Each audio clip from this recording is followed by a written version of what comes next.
The second day of the Tigil Pasada is underway, and for the latest, we have our mobile journalist, Arles de los Santos. Arles, sino-sinong grupo ang nangunguna sa protesta at ano ang kaibahan ng ngayon doon sa kahapon? Lord at Denise, nandito tayo ngayon sa Bukana ng Menjola, no, kung saan nga ilang minuto pa lamang ang nakalilipas mula nang dumating ang No to Oil Price Coalition para nga mas ilapit at ilakas daw yung kanilang panawagan, no, na basura na nga yung oil regulation law at yung agad na pagsuspende ng excise tax at VAT sa langis. No. Siyempre Lord, kagaya ng mga nagdaang rally, nakaposisyon dito ang kapulisan bago pa man sila dumating ng mga nakikilos protesta at may barbed wire uli doon sa unahan. Pero kapag tinignan natin dito sa paligid nito, no, ibang-ibang mukha ng ating lipunan ang kasama dito. Merong kabataan, kababaihan, meron din mga commuter, no, at kasama nga daw sila doon sa panawagan na basura na ng pamahalaan on the regulation, no, at kung maaari, no, ay pakinggan nga yung kanilang panawagan na itaas na ng 5 piso yung pamasahe at kung maaari nga kahit piso o 2 lamang ay malaking tulong na raw iyon. No? Pero kung matatandaan natin, nitong mga nakaraang araw, sinuspende ni Pangulong Bongbong Marcos yung nakatakda na sana na taas na pasahe na ito. No? Ang kaibahan ng protesta na ito, Lord, sa protesta kahapon, ay yung kahapon kasi, no, yun yung may strike center sila, yung sentro doon sa may Cubao, kung saan itong araw na ito naman nagsama-sama yung nagmula doon sa strike center na yun para makilos protesta. At ito, kapag papakita ko naman sa inyo dito, yung kanilang programa, nakatayo sila sa taas ng jeep. Marami po tayo! Naku, matataas lang yung payo. At hindi tayo ganoon kataas. Tingnan natin. Pray to Lord. Pagdating nila dito ay agad silang sinalubong ng kapulisan at nag-usap nga sila, no, kung ano nga yung mangyayari sa kanilang programa at ano yung kanilang mga sasagawa rito, no. Pinayagan naman daw sila ng kapulisan na magkaroon ng programa for 2 hours. Pero ayon kay Camo de Floranda ng Grupo Piston, kung maaari daw sila napakalumagpas pa rito dahil marami talaga yung kasama. Siguro in-estimate natin, Lord, ay nasa more or less 2,000 ito. No? Halo-halo na yun ng mga commuter at mga tsuper. At syempre, kanina nagkaroon din ng noise barrage, no? Yung mahabang pila ng mga TNVS drivers at motorcycle drivers doon sa Welcome Rotonda na nagpapakita nga, no, ng kanilang pagkondena sa patuloy na pagtaas ng presyo ng petrolyo sa ating bansa. Arles, ang panawagan ng mga kasali dyan sa protesta ay yung pagtanggal nga ng excise at saka ng VAT. Ano? Pero pag tinatanong ang palasyo dito, lagi nilang sinasabi na pag-aaralan pa muna. So wala pang kasiguraduhan kung yan nga ba ay maibibigay, kung maibibigay at all, at kung maibibigay, kung kailan. Ano bang plano ng mga protesters there? Hanggang kailan nila ito papatagalin? At ano pa ba yung mga ine-expect pa talaga nilang mangyayari in the coming days? Actually, kasama yan, Denise, no, doon sa mga tinanong natin kay Cam Modi, no, at sabi niya, hindi raw nila hihintayin yung ganoong katagal na proseso nga, no, yung pag-iisipan pa or pag-aaralan or yung pagsuspende nga ng excise tax baka sa paparating na Abril, no, kasi yung mga tsuper daw talagang nahihirapan at sa mga araw na hindi kinakansela yung mga buwis na yon at yung oil regulation law, patuloy daw, no, na bibigatan yung mga tsuper sa pagbili ng mga petrolyo, sa pagbiyahe sa araw-araw, and then after nyan, syempre, no, yung nababawasan nilang kinikita. No? Kaya ayon nga kay Camodi, ibasura na agad yung oil regulation law, gayon din yung ibang mga grupo. At actually dito, meron ditong mga iba pang kasama, no?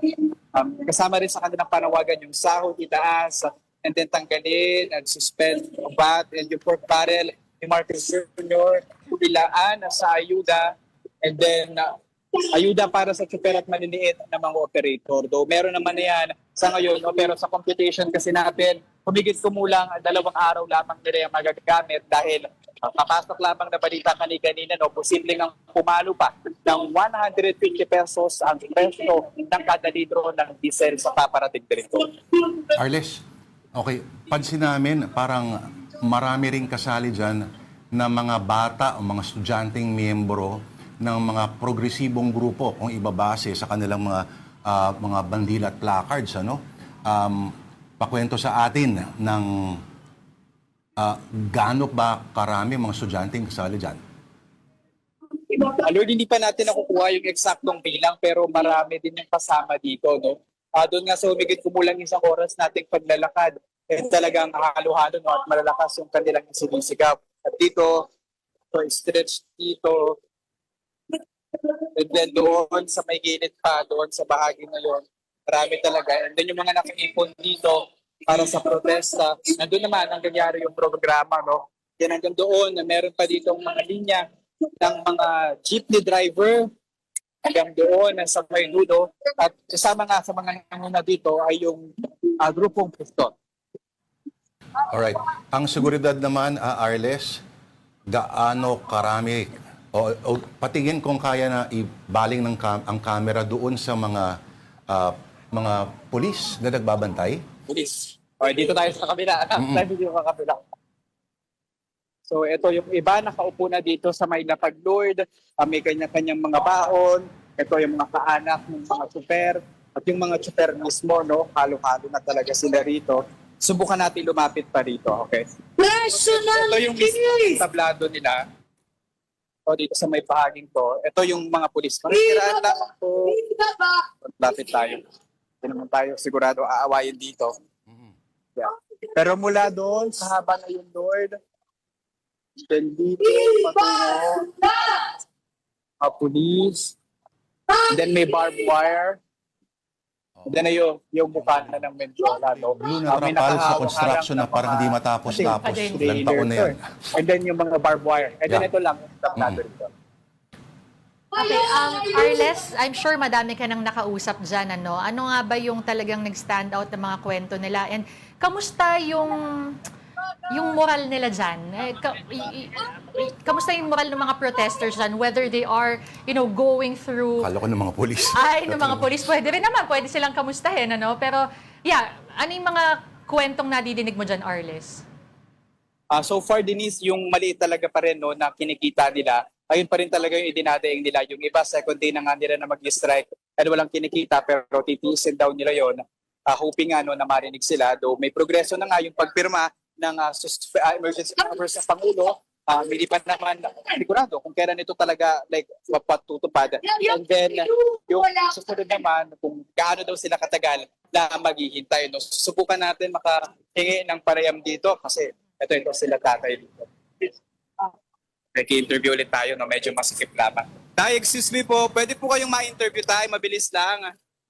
Tay, kumusta po yung karanasan ninyo ngayong transport strike? Mga kababayan, nangyari lamang po na sinsilin ang ating... Kamusta naman po yung pagpasada niyo? Babalik po ba kayo magpasada? Basta hindi. Babalik, mag-test muna. Makita. Ang konti. Marcos Jr. Maliit na po ba talaga yung kita? Ha? Maliit na po ba talaga yung Pino. kita? Kayong Late na. malapit Thank you po talaga. tayo. Sa Malacanang. Kalat-kalat din dito kasi talaga. At actually, kung naka-board dito. At ngayon, ito, kakanta na sila.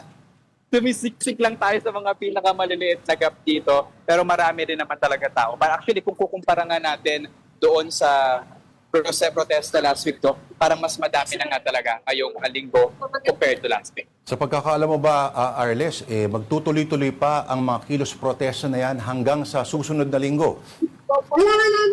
Ayon kay Camo de Lord, no, hanggat hindi pinapakinggan ng Pangulo yung kanilang mga panawagan, yung toll regulation law and then yung sa excise tax at yung VAT, baka daw magkaroon pa nga ng susunod na mga kilos protesta at tigil pasada at yung malalangan na kanilang kinakatakot kapag hindi na talaga kaya ng mga tsuper na bumili ng crudo para makapagbiyahe, baka daw hindi lamang transport strike yung mangyari, kundi baka yung tinatawag pa nga nating transport freeze, no? Na kung saan pati yung mga private sector, yung mga pribadong individual ay maapektuhan na nito. No? Doon nakapag-secure tayo nitong mga nakaraan ng nasa 700,000 na bariles, kung di tayo nagkakamali. Pag biniling natin to parang nasa 1 or 2 days lang din natin ito magagamit dahil in study ay nasa 1 million barrels a day ang ating kinokonsumo. No? So, kinakatakot pa rin nila yung patuloy at posible pa nga na maging paghihirap at dagok na kakaharapin nila kapag hindi agad na-actionan ito ng pamahalaan.